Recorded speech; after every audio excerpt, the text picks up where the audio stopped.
Welcome to another episode of eThekwini Matters podcast. I'm your host, Simphiwe Lamini. The issue of homelessness in eThekwini CBD is dominating the news. eThekwini municipality has done a lot to deal with homelessness. However, there's a long way to go. On tonight's episode, we have Ward 32 Councillor Ubaba Protas Mngonyama. Uzosichazela kabanzi ukuthi ngabe yini-ke umasipala weTheku okwenzayo ukudila ne-issue yabantu-ke abahlala emgaqweni. Baba Mngonyama sikumele sikwamukele kwi-eThekwini Matters. Siyabingelela.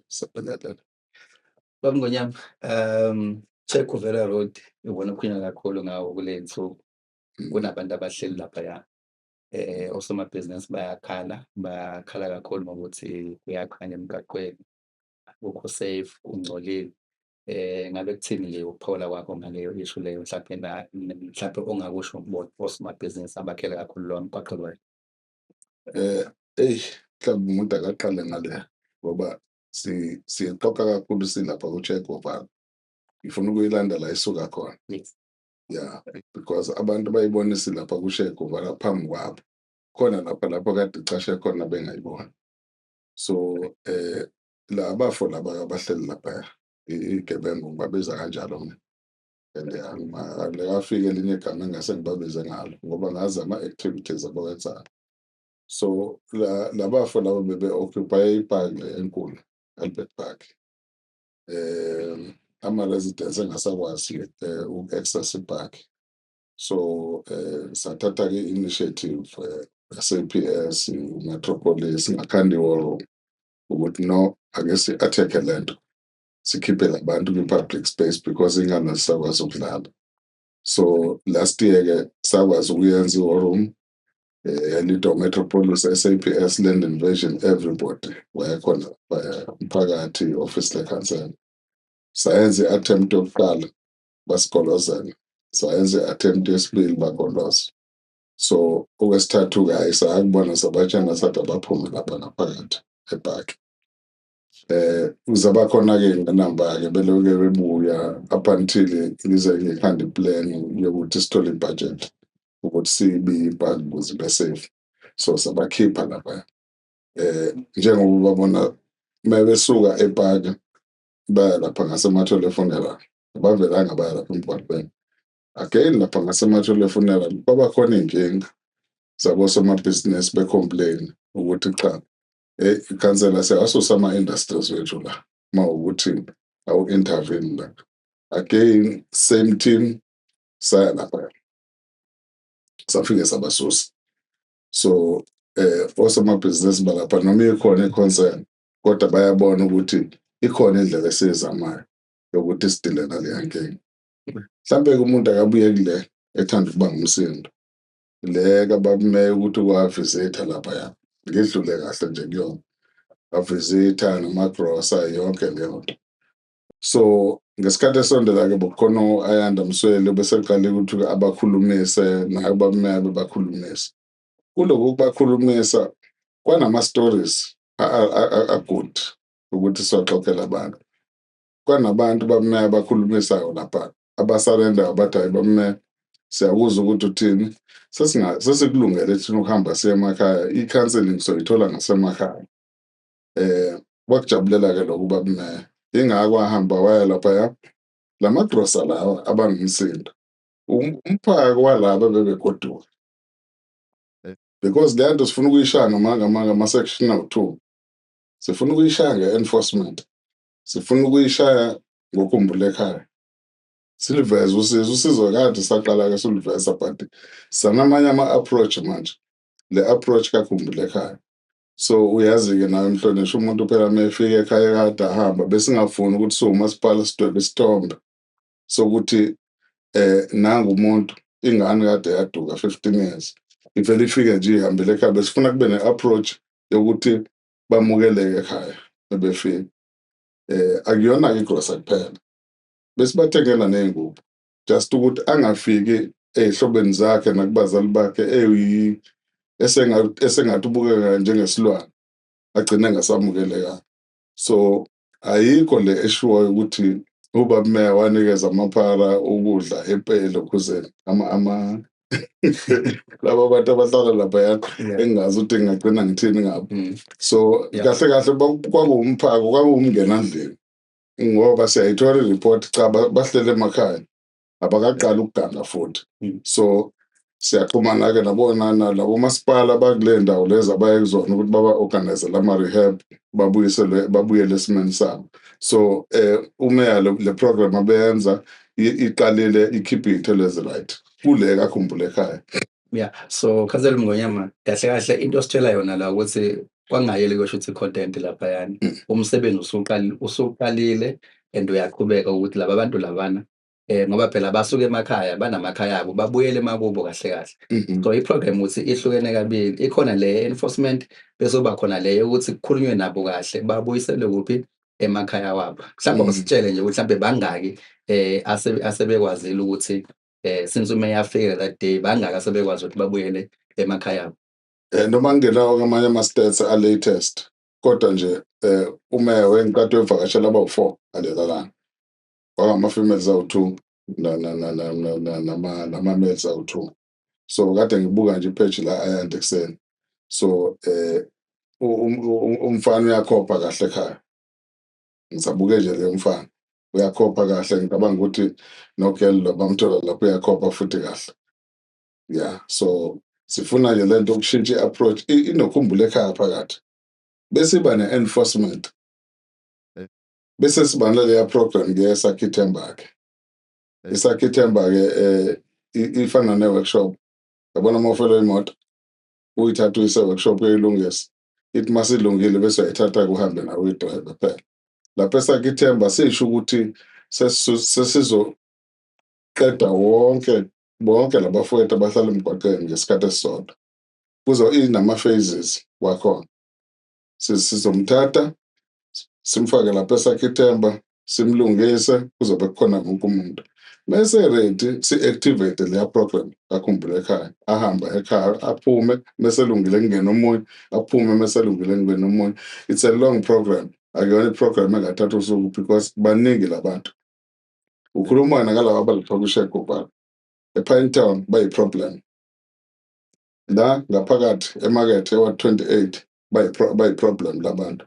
eBluff lapha emahlathini bagcwele khona abanye ababomvu. Bese la ngaphakathi eLokhuzeni kwi-port bahleli abanye phansi kwamapayipi ngaphansi. So iningi lento angifisi mina ukuthi ngikhulume iphutha ngithi into esingayiqeda kusasa no. I-program edinga i-private sector idinga wonke umuntu. Umasipala eyedwa kuzoba nzima ukuthi ayiqede but sidinga wonke umuntu ama-stakeholders ahlukahlukene ukudila nale nkinga. Councillor, ngifisa nje sihlehle kancane kule yakhumbula ekhaya. Ngoba le nto isitshela uthini le nto isitshela ukuthi labantu banamakubo. Ngoba manje siyasibona nje abantu sebekhuluma ku-social media bethe labantu umasipala wenze something ngabo. Kodwa akekho noyedwa ovelayo athi hayi mina khona umfowethu ohleli laphana ngingalekelela ukuthi ngimlande. Kulama-families la enikhuluma nawo athini? Abanye-ke bathi bebabaza nabanye bethi hey lo muntu una 10 years engekho besingazi nokuthi sophuma sishona ngakephi. Uyayibona indaba. Angiqale nje ngikhulume ngale ka-homeless. Mina-ke personal ngikhuluma mina personal. Ayikho lento ukuthi labantu ba-homeless la abahleli lapha. Laba bantu mina ngisengihlale nabo almost iminyaka. So ngiyabazi baqala la kule award.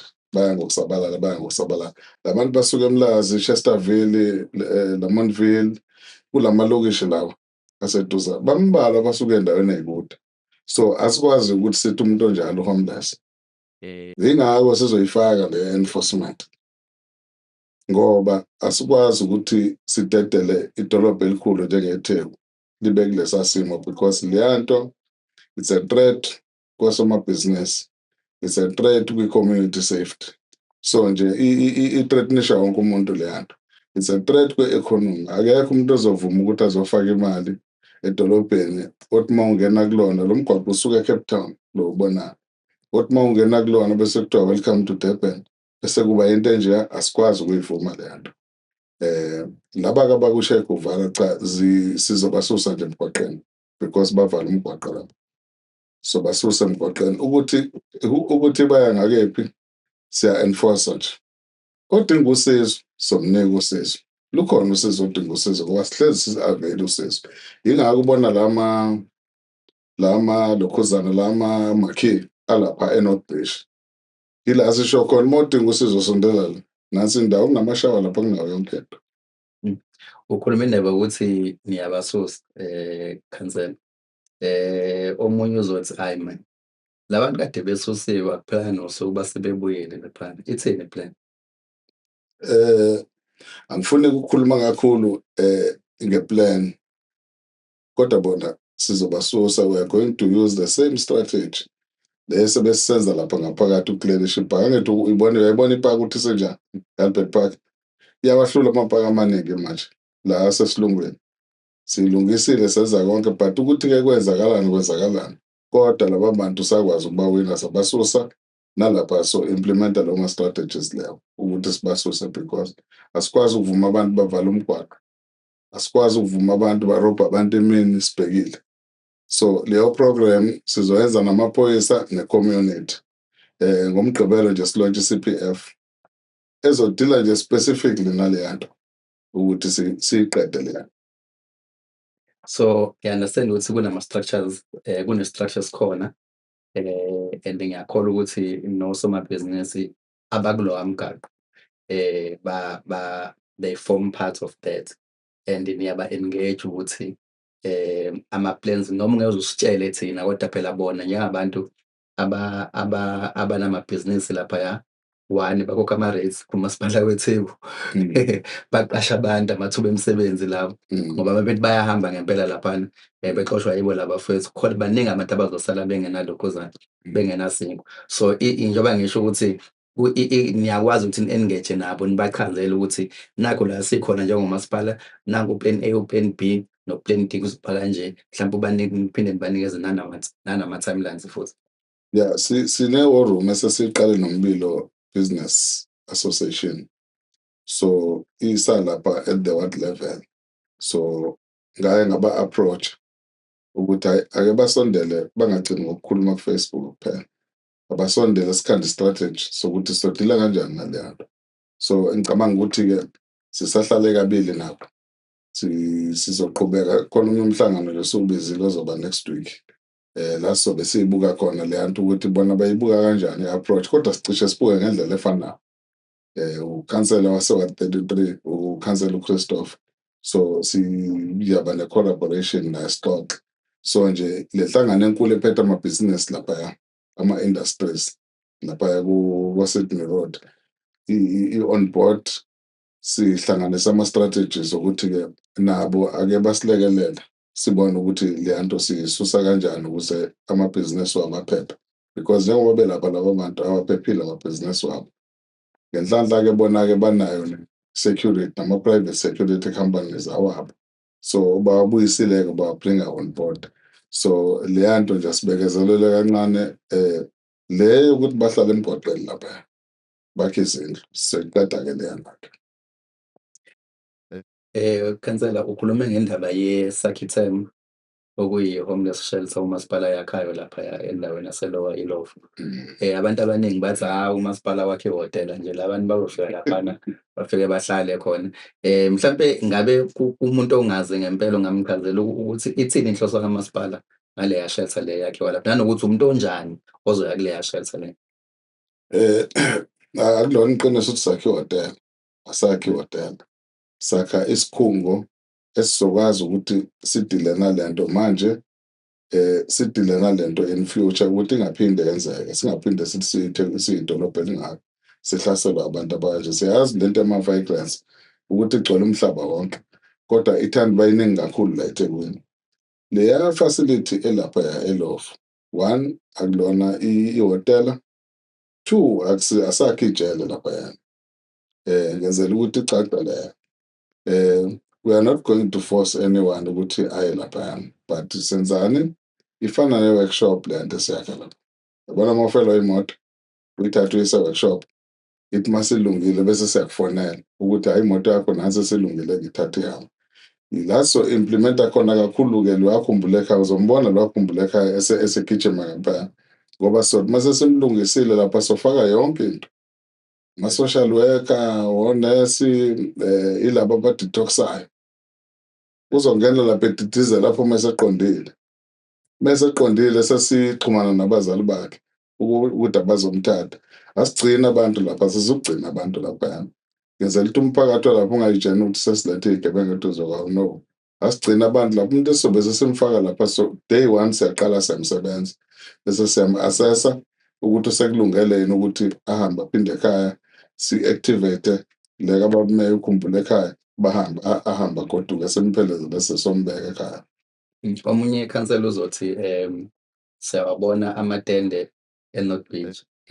Kuzohluka ngani iSakhe Ithemba namatende lawa laphaya eNorth Beach? Amatende lase-North Beach ana-good story to tell, la matende. Yabo la mahhotela akhele ulwandle lapha, asekasilekelela kakhulu, angithi sine-agreement nawo.